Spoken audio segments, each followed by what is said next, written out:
The GallowgateShots podcast is sponsored by Tyre Spot, the North East's leading tyre supplier with branches across the region. Tyre Spot don't just do tyres, they cover everything from servicing to wheel alignment. They can handle every aspect of your car's maintenance. For more information, visit tyrespot.co.uk. Enjoy the episode.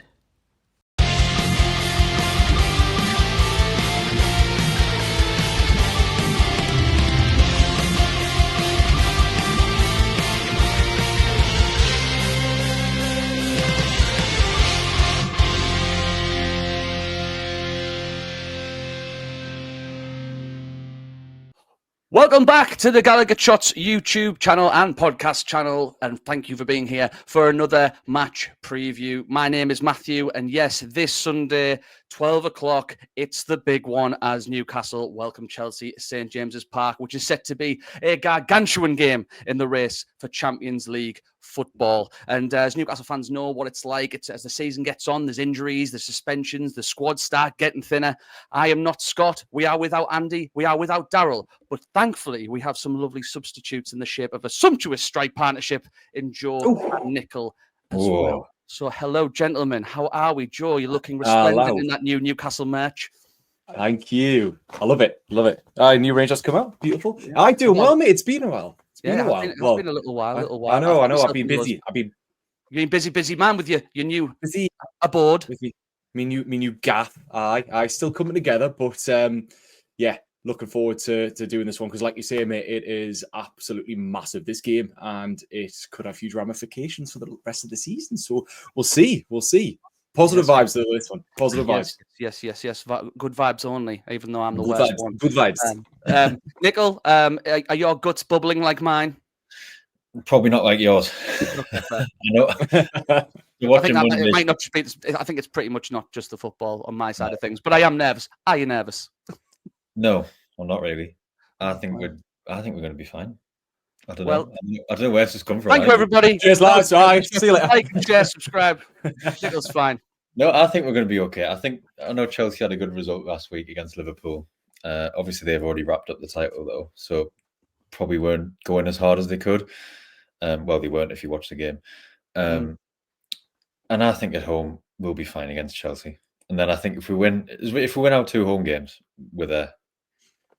Yes, I would agree. But I wish I had your confidence. But we'll get into it and more. Obviously, I'm talking about being worried. Obviously, we're playing a Chelsea team that have, got the same amount of points as us. They've got the same goal difference as us. We're just above them on that goals scored rule. We're in 4th, they're in 5th. This is why it's such a huge game with just 3 games to go in the season. Chelsea midweek action last week, although can you really call it midweek action when you've got, I think at the last time accounting, 265 first team players? It's ridiculous the size of their squad, so they can afford to pretty much play a new 11. I know it might not have been a totally new 11. The likes of Jackson played, but when you've got Cole Palmer just waiting on the bench to come on, and the fact that they're playing tomorrow night at the time of recording, I don't think there's going to be much way in terms of tiredness or potential injuries unless they play a first team and somehow we get lucky. But Joe, I've asked Nichol about being worried. How worried are you about this game coming up, given the size of the permutations, the implications, and all those fancy words? Well, I'm feeling confident to an extent. I think if you look at our form since the cup final, we have had a few times, and I know that you mentioned this on the Always Smiling Faces the other week. We've had a couple of results where we have blown teams away, but a lot of it has been kind of just quite dogged wins or, draw last week against Brighton. We've not looked quite as sharp as we had done immediately after the cup final, like the likes of Manu and Palace. Isak is definitely not completely fully fit, which does worry me a little bit, but we're still picking up results. We're still, for the most part, dominating teams, especially in terms of possession, chances created. So we are still in good form, but we are coming up against a Chelsea team that, their form has been a little bit patchy at times. Their away form in general this season's been pretty much bang average, but they seem to be coming into that, in the last stages of the season. Like you say, they've got a fully fresh squad that will likely be coming to St James's Park on that Sunday at the ridiculous time of 12 o'clock. And it is a big game. It is a really big game. You know, we've shown that we can turn up against these big teams, like Arsenal, Liverpool again at the final. You know, we beat Chelsea on our turf in the League Cup, don't forget. A week after, obviously, we lost to them away in the league.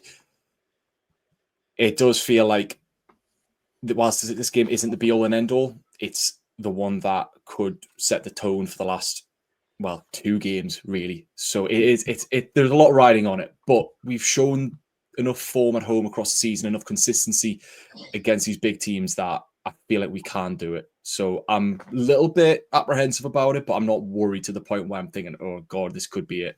Yeah, I mean, you've mentioned Chelsea's recent form there. If we just take into account the last 3 games, they've won their last 3.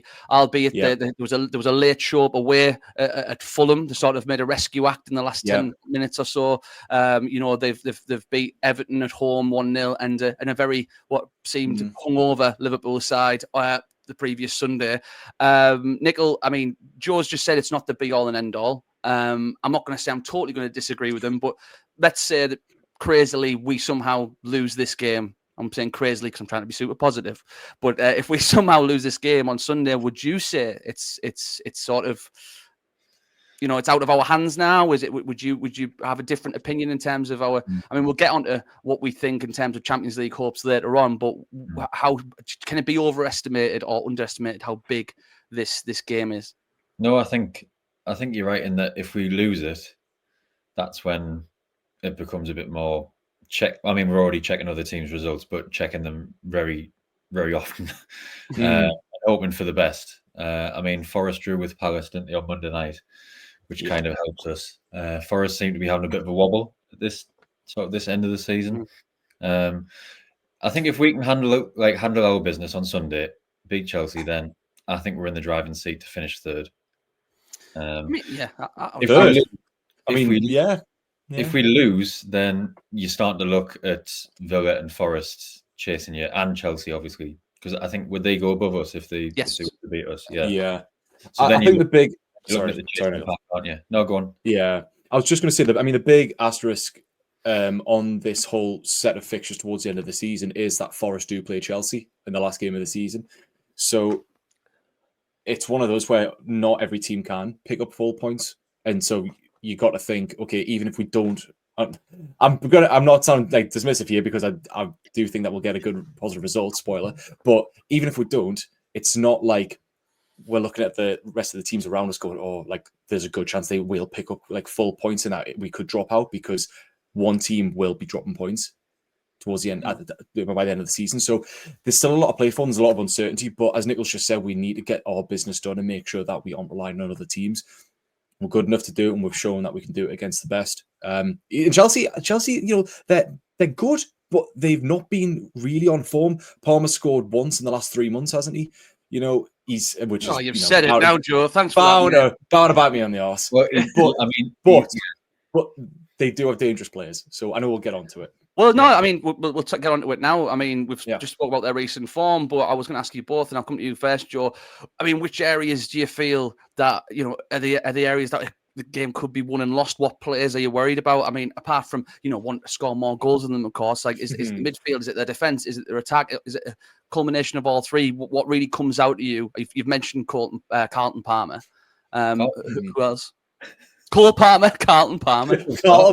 I really hope they've got Carlton Palmer playing for them. I said Cole first, then reverted to Carlton in a sort of hopeful way.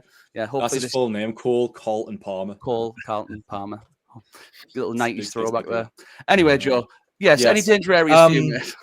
I mean, Cole's got dangerous areas. Their wings are very good. They've got Neto, who is blistering pace, and I think could potentially target space down or left-hand side. Brighton tried to do it against Tino, and Tino's been good for us. He has been good. He's shown times where he's maybe lost the ball a little bit, or he's given too much space and Burns having to try and cover. It's, you know, there have been moments like that, and I feel if we are too lax in possession, especially in that sort of side of the field, Neto could get a lot of space out. I'm pretty sure that's how they scored against us at Stamford Bridge, near enough.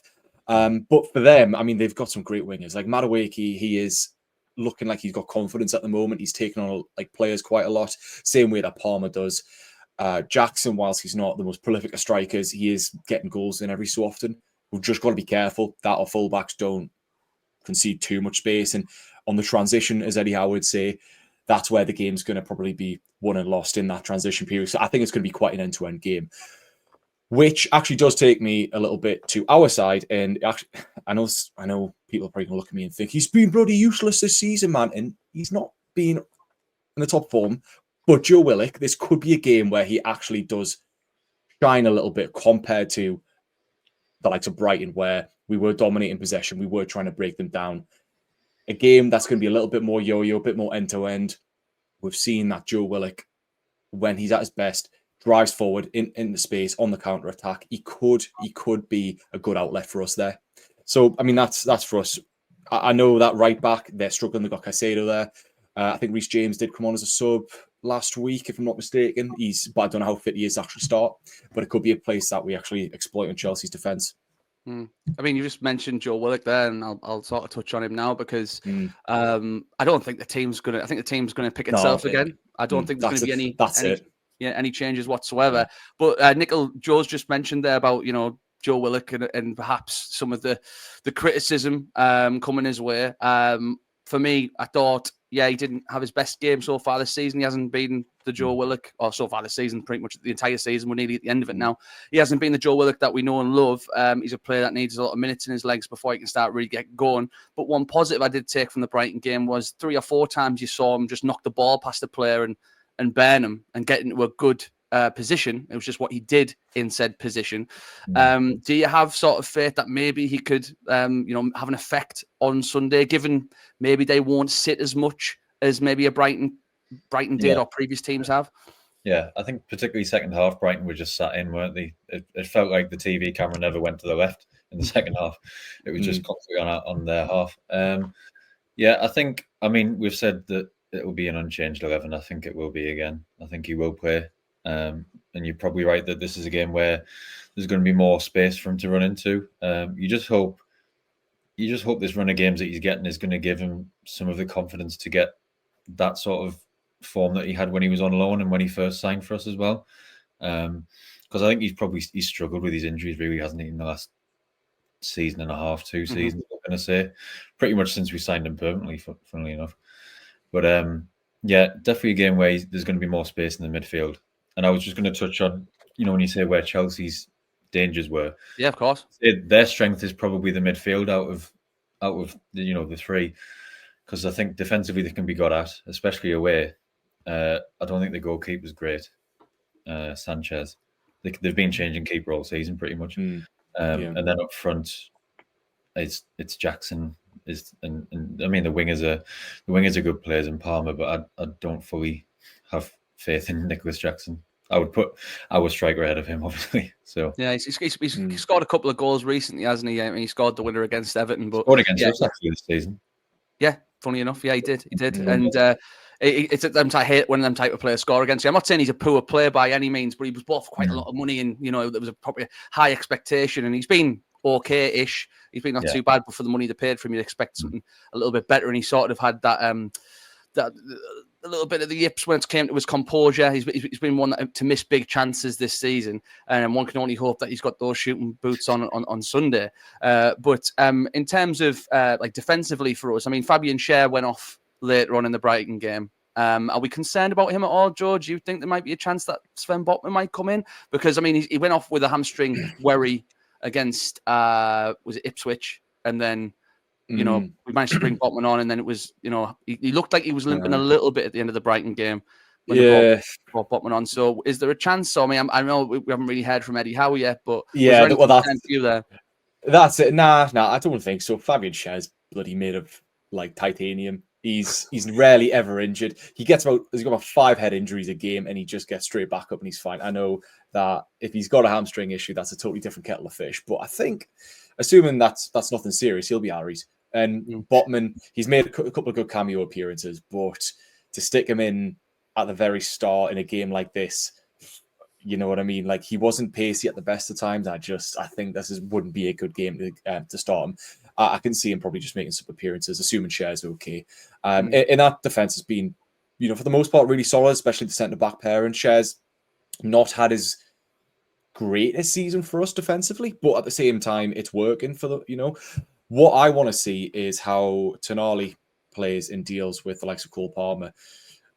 It was so surprising. Well, not so surprising, but there were times during the Brighton game where Tonali was quite literally the deepest person, outfield player in our squad. He was behind the back line. He was playing that deep just to get the ball and try and spray, almost like a John Joe Shelby type. But obviously his work's going to be cut out for him dealing with Palmer and probably trying to cover space that Willock and that leave behind when they push up. So he's definitely going to be chasing around. We need his athleticism, his strength to work these plays and to make sure that they don't cut these balls through into the likes of Palmer, the likes of Neto. I think it was against Liverpool where Lavia played an absolutely beautiful ball in for them to go ahead and score. So they've got those players that can cut passes out, and our midfield typically, they're like 3/8, but Bruno and Willock do push forward quite a lot. So Tonali's going to be the one who's going to need to be right on that and dealing with any kind of loose balls. So just get into them. You just have to get into them. Get into them. And I hope sort of Tonali and Bruno have sort of better games just overall than they did against Brighton, because I think it's been a little while since they've both been really on song. Like there's been games where Bruno's been okay, Bruno's been all right, Tonali's been the absolute standout player on the pitch, and maybe vice versa where Tonali's a bit of a quieter game, but Bruno was spectacular. But I think when both of them playing really, really well, even just with them without Joe Linton and just Joe Willock next to them, I think that's, for me, we've mentioned won and lost area. If we can dominate that midfield, which we have the personnel to, I feel like you put you in good stead to get a positive result this weekend. And speaking of positive changes and returns, I think there was a Star Wars episode called Return of the Tyndall. How big could that be? The fact that he's back. Episode, that. Graham Jones, he's great. We love Graham Jones. He had a really positive effect under the darks, the old Revenge of the Bruce eras, all Star Wars. And now I'm just going to do Star Wars stuff. Keep going. Nichol, how excited are you to have Mad Dog back on the touchline? It was only a one game absence, but surely that's going to have an effect when that dynamic duo. Hopefully, we won't get booked again just for Yeah, I was going to say, we didn't get booked again. Was he for them both being in the technical area? Was that what I think? It was something like that. Which is proper harsh, isn't it? Yeah. Given that, how he's just recovering from pneummonia. Yeah, but he'll be stood there on his brand new tracksuit that Joe's very nicely modelling, and hopefully it'll help out. It would be great to have him back. Yeah, it will be great to have him back. Now, before we kick to Ref Watch to find out about the man in the middle, I did mention the old supercomputer that everyone likes to talk about this day and age, the Opta supercomputer that gives ratings and percentages about people doing X, Y, and Z. But the only chase that's left this season is the chase for top 5, which would normally be top 4. But Newcastle, the start of last match day, we were 84% chance of finishing in the top 5. After the week's results, including, Forest dropping points on Monday, we're down to 76%. That's still pretty healthy. Now, I'm just going to... I've asked this question on the Always Smiling Faces podcast. I've asked them it last week just in the chat.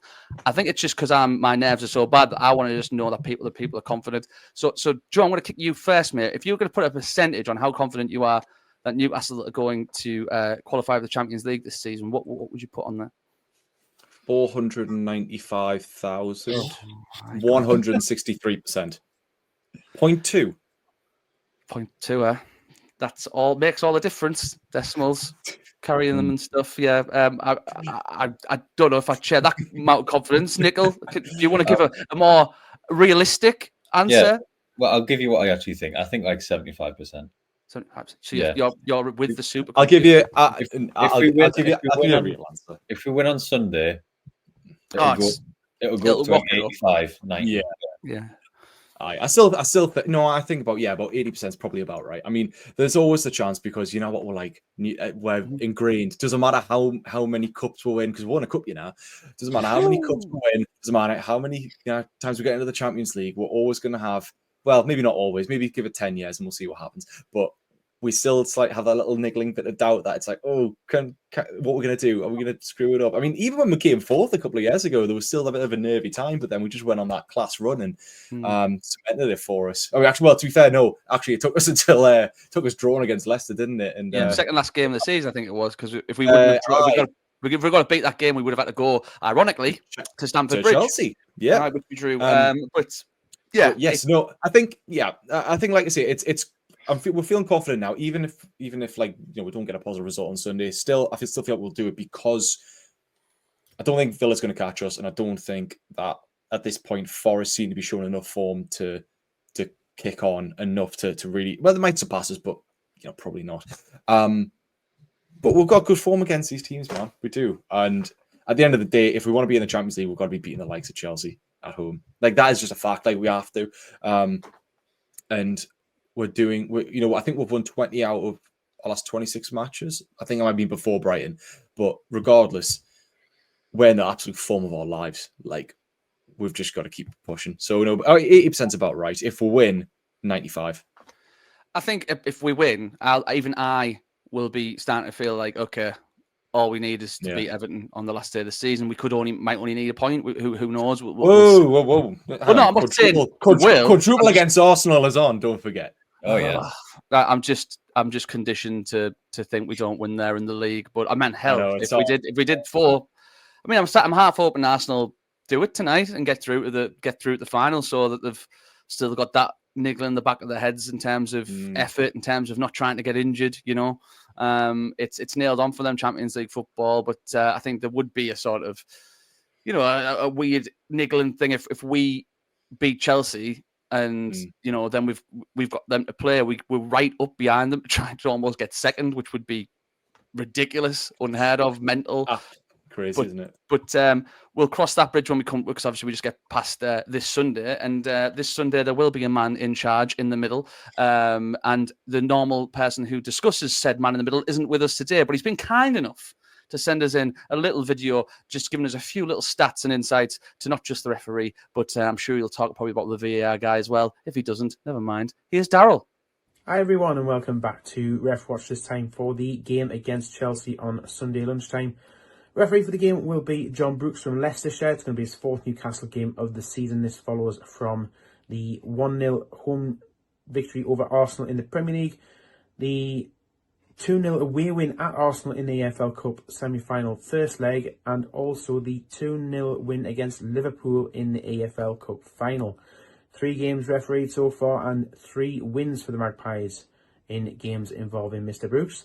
He's been the VAR official in Newcastle United games this season at Wolves, which we won 2-1, the 4-0 away win at Ipswich, the 4-0 away defeat at Man City, and also the 2-0 home win against Arsenal in the EFL Cup semi-final second leg.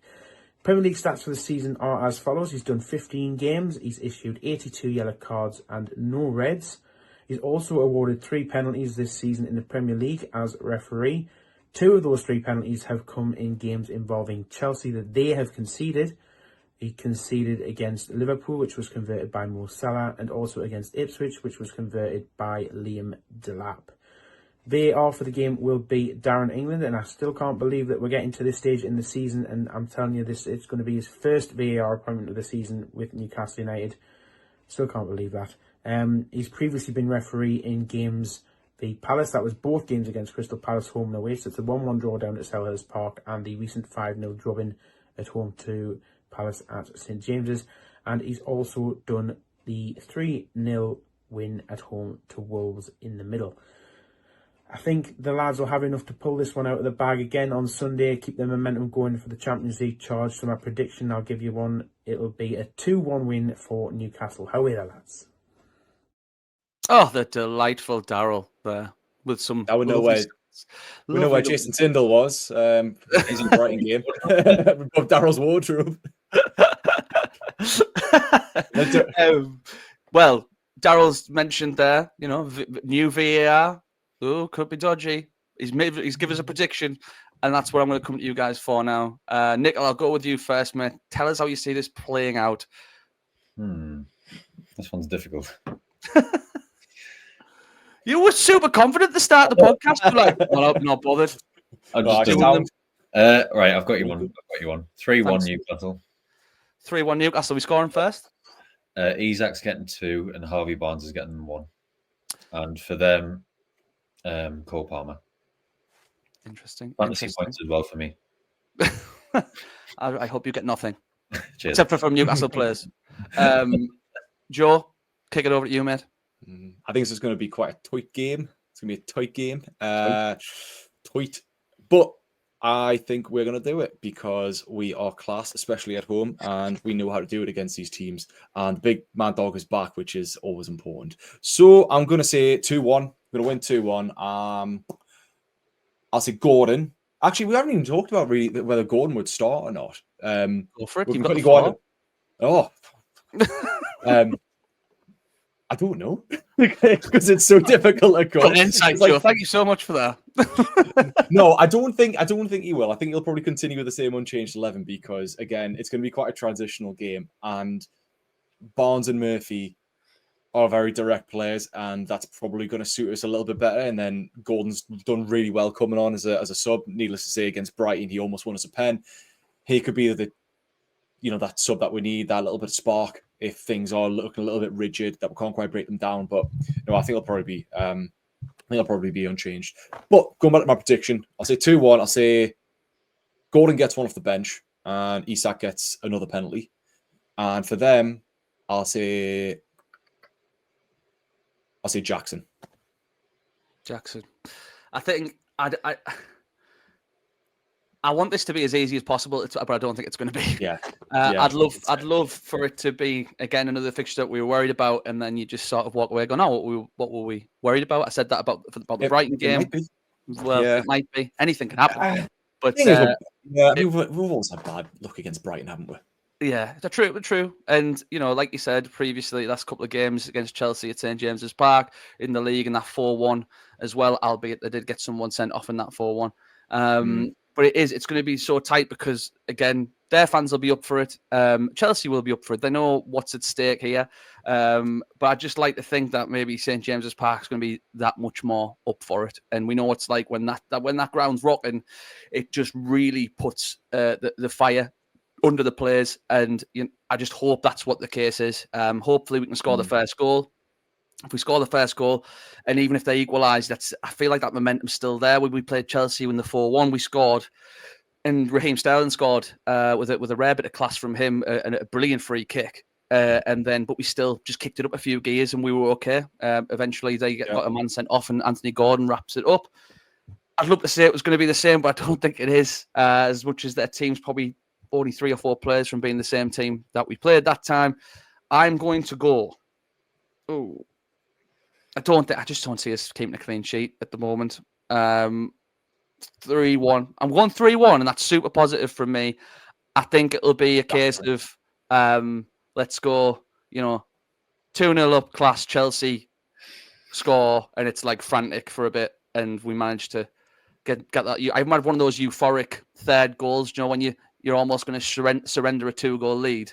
It's 2-1, and the only team that's going to score is the away team, and then suddenly you break away and just put one like an Isaac Hayden in the 91st minute.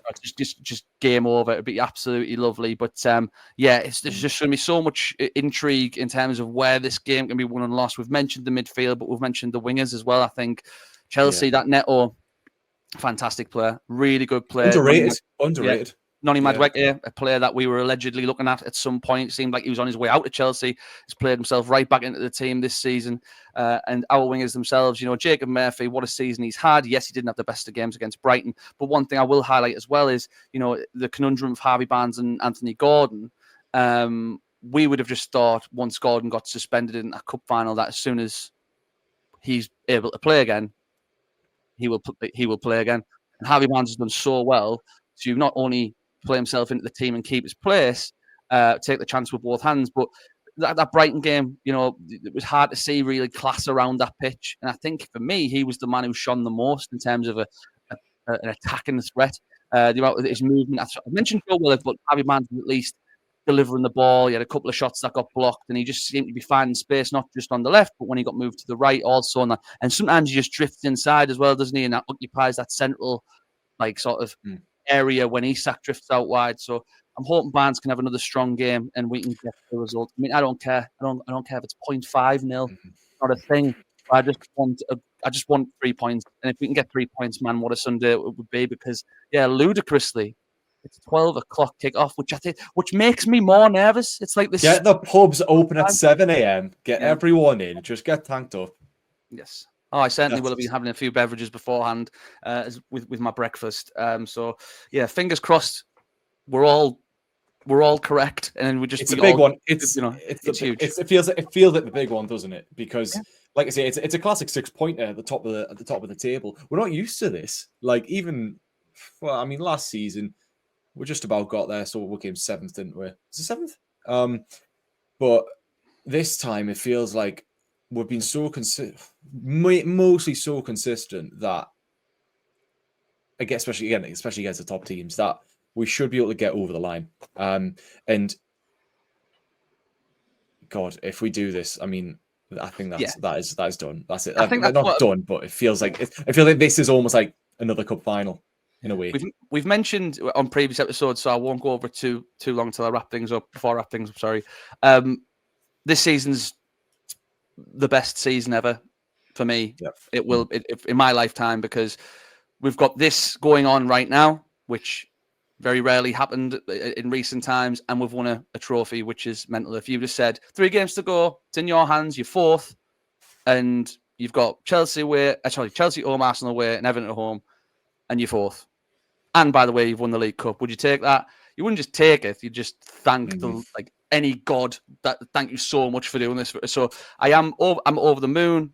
To have that carrot still there though is just, it'd be such a shame to miss out on this. But regardless, I'm super proud of the players, super proud of the manager. I say it every single time, so people will be sick to death of me rah speeching about the team so much. But I will do that until my dying day, because they have made me so happy and gave me that day in March, which I will remember forever. So yeah, as will we all. Cry about it if you hate my happiness. But gentlemen, I'm gonna stop things there unless you've got anything else you'd like to say. Nichol, have you got anything else on your dossier of information, of predictions, of any talking points? 3 words. Up the mags. Up the mags. That's it. Joe, I'm not going to ask you. I'm just going to end it there, mate.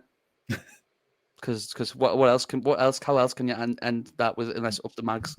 Battering them. Thank you so much for watching, ladies and gentlemen. It's been an absolute pleasure. Fingers crossed that all 3 of us are correct and we get 3 points.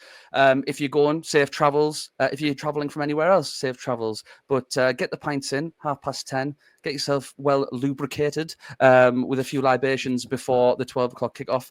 And hopefully, we'll see you on the other side and we'll have a very positive result. Thank you for watching. Please, all the lovely stuff, please like, please share, please subscribe. If you haven't subscribed yet, what the hell are you doing? It costs you nothing. Just press the little button below, press the bell to be notified about any sort of future videos. And if you'd like to give that little bit extra and get that little bit more, $2.99 a month, and it gets you plenty of exclusive content, early access to previews like this, early access to other videos as well, and plenty more content coming in the pre-season for next season as well as the rest of this season. But until then, how are the lads? Hopefully we can do it. And we will see you soon. Cheerio. FC.